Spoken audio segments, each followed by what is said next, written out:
Actually, kind of in the same respect, Michelle asks the question, can a pathogen ever really be globally eradicated?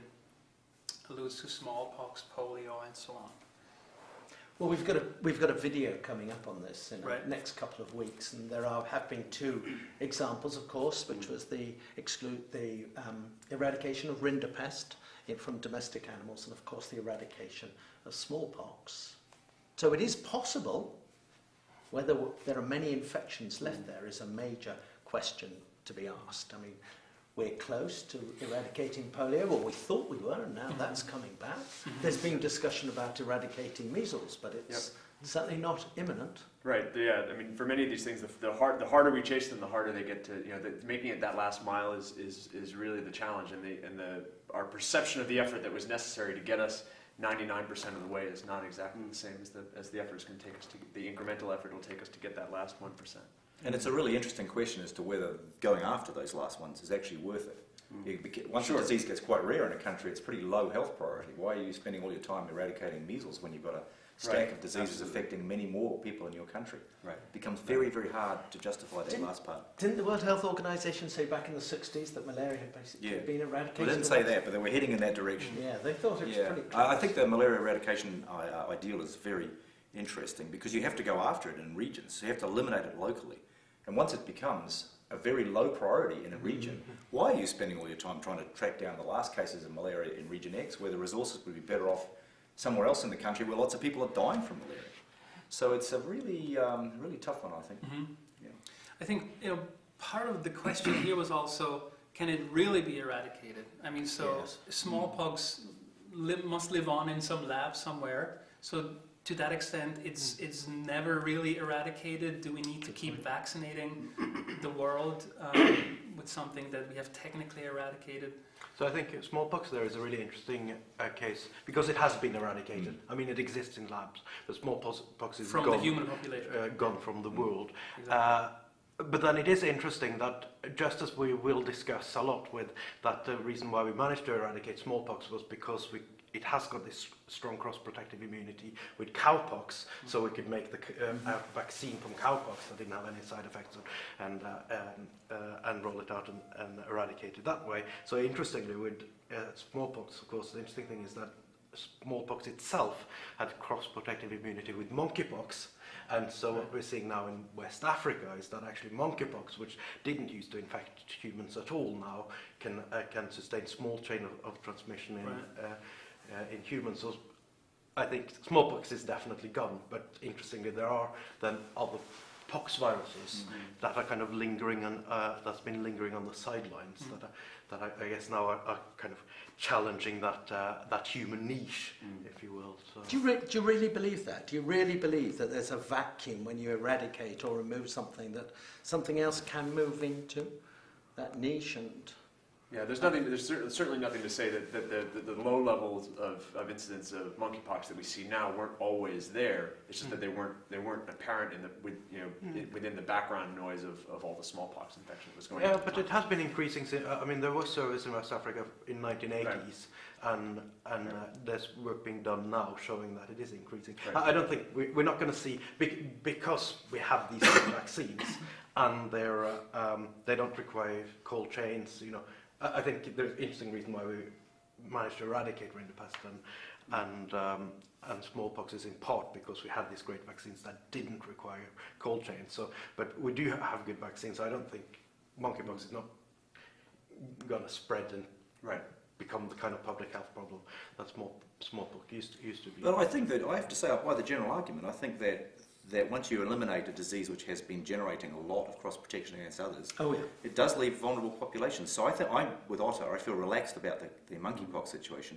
Yeah. But for lots of other situations where we don't have good vaccines, so for example, there's talk of some of these monkey malarias ending up in people now that disease control has been so effective for. We don't have vaccines for malaria, so if we got some strange monkey malaria appearing with these stuttering chains that became longer and longer, we have drugs. If drugs work, that's great. I think the general argument that we could open up new niches is a very interesting one worth thinking about. And I can see both sides of this argument, and I do think, is there going to be a pox virus replace smallpox? At the moment, I would say the evidence is not, that there isn't going to be something come in there. But at the same time, you still have increases in density of healthy animals. They're all susceptible. So even with the removal of rinderpest, we might get PPR, which is a peste de petit ruminant virus that could spread. To replace it could. And it does seem to be increasing, doesn't it? So I think, but I'd just like to get back to Michelle's original question. So I think, like Pete said originally, yes, we can. It is possible to eradicate diseases. I think it's interesting to think carefully about the two diseases that we did eradicate, one in humans and one in animals. So both were the viruses for which there was, at least as far as I understand, not a lot of complicated strain situation. So, you know, in terms of immunologically, both of them were very simple. Both of them had a short infectious period, none of the latent, long latent, lingering stuff that we talked about. I think, crucially, both of them had heat-stable vaccines, so that you could get it into a deep corner of, you know, the furthest away place. It could manage to carry a vaccine in there, and it would still be effective. And there aren't. So there are maybe some other candidate diseases. I think one to really point out would be the guinea worm. It's of course completely different from the viruses. In this case, it's the former US President Carter has had a massive effort over the last 15 years or so, and it's almost completely eradicated. I posted a map onto the forum about this, and it's a really great example. Rather easier to deal with because it goes from humans to then into water fleas, copepods in water, which we then, when we drink water containing these infected copepods, we get infected. So just the introduction of a simple filter in the water supply is really, really helpful. But it's a debilitating disease for people, and we're almost eradicating that, and that's a great success story. So I guess that's a case where you can stop the chain of transmission again with very limited technology, something like a simple water filter. You don't need complicated cold chains. No. Historically, sanitation is the most important thing. That's the one thing that's reduced disease. I think the other thing about smallpox is it is very obvious. Leaves such radical symptoms. It's not hard to know where it is. I think some of the other things which got asymptomatic people and carrier states and And I think so, and so even for some of the ones that have obvious symptoms, and there are good vaccines like measles, you know more than me about that. But I think that's going to be really hard, unless you get either heat stabilized vaccines, or we kind of radically improve the cold chains and transportation of vaccines. It's going to be really, really hard to stamp those last. Yeah, but don't you also think that in the measles case, it's just a much higher unknown?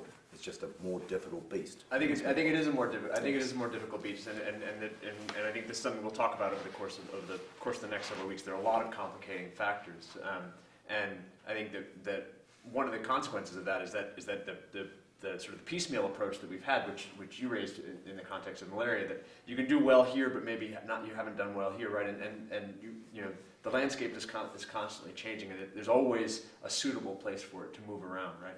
And so I think, you know, without the sort of large scale, you know, global scale or international, you know, coordinated efforts, you know, to really push these things down, I think that, you know, that strikes me as the really key limitation, is that we're taking this piecemeal approach, whereas, you know, the efforts to eradicate smallpox were really just a coordinated, you know, powerful global effort trying to do this, and that's what's being done with polio. You know, it's been tried several times. There've been a couple of waves of big global efforts, but we're really in the midst of a really radical push just now to try and get rid of polio. So, see. All right, let's go on to the last question.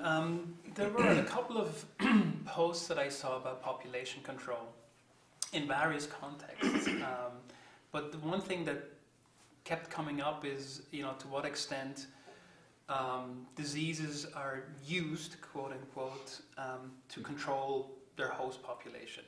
I don't think anyone, you know, realistically suggested that we should use that. We should use diseases to control human populations, overpopulation, and so on. certainly not in this group, I'm sure. We all agree that wealth will probably be the best weapon against overpopulation. But diseases have been used to control animal populations, and sometimes with unforeseen consequences. So.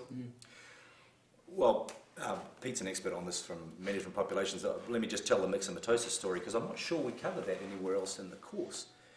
So the myxoma virus it's from South America, and it was released into Australia to try to control European rabbits in 1950. And the strain that was released was capable of killing 99.9% of the rabbits that it infected. Okay, that's a case fatality rate that we have. No human disease has been like that, and in fact it's a sort of nightmare scenario that something could be that nasty. And the rabbits were there because... The rabbits have been introduced into Australia because somebody wanted to make it like Britain and shoot rabbits and things, and the rabbits just overran Australia. So millions and millions of rabbits, and the land fell apart, blew away, dust storms. I mean, the whole thing was a catastrophe.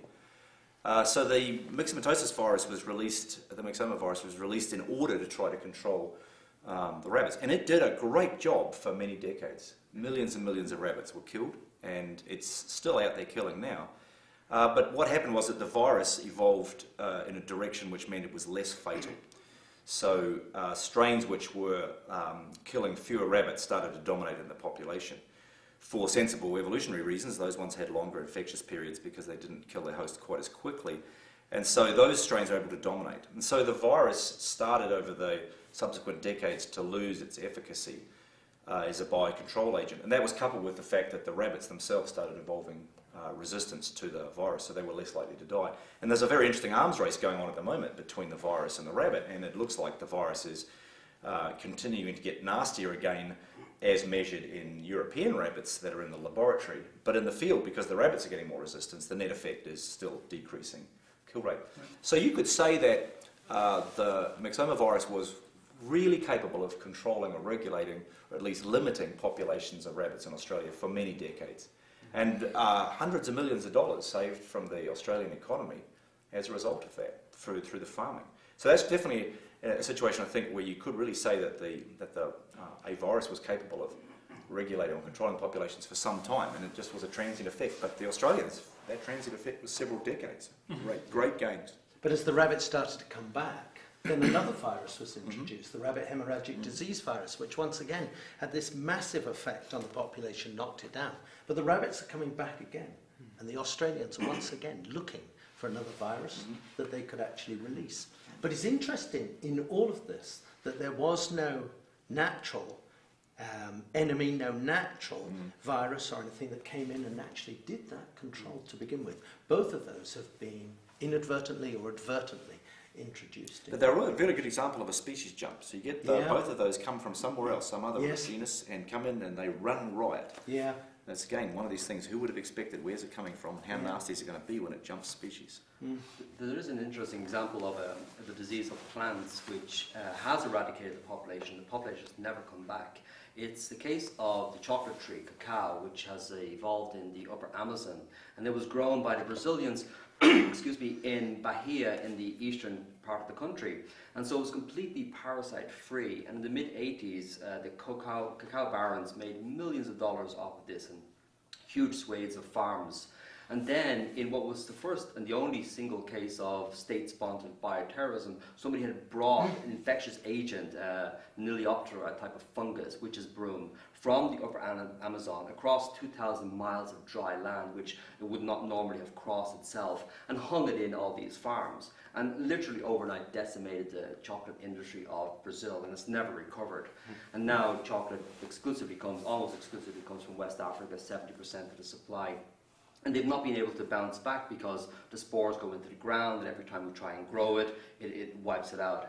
The same story was told when Henry Ford tried to have a rubber plantation in the Amazon, and he planted 40,000 trees of rubber, and not a single one produced any rubber for him. He even had a town called Fortlandia, and all because the fungal disease was in the soil. And as soon as we create a farm, the conditions are ideal for spread. Very different to rabbits and very different to humans, but interesting examples. And of course, American chestnut is another example where, so that was not where it was deliberately released or used to control, but when the chestnut blight got into the US, Yeah. was that 100 years ago? I don't know. Yes, in 1910, 1909, I think, in New York. So it wiped out the dominant tree species in many North American forests, and the American chestnut is. But you work on a lot of different outbreaks of pests and things, and often it is pathogens or something that actually catch up with the population and bring them down. But if you look at the history of the human population and this phenomenal increase that we have in the human population, you could say that is an outbreak. And one could say, well, how's it going to be controlled? And it's either going to run out of resources, or there's going to be a natural enemy, or we're going to do the right thing, which is we're going to reduce our own birth rate. And I think the hope and belief is that that's exactly what we will do. There's certainly a population eruption, but I believe, according to your and David's nice video that are explaining about infectious diseases and parasites, we'd be hard pressed to classify humans as parasites, according to your definition. Mega parasite. Okay, well, on that positive note, we're going to end this week's discussions. Thanks a lot for being here. Thanks a lot for the great questions. Keep them coming in the AUA forums, and see you online. Thank you. Bye. Thank you. Bye. Bye.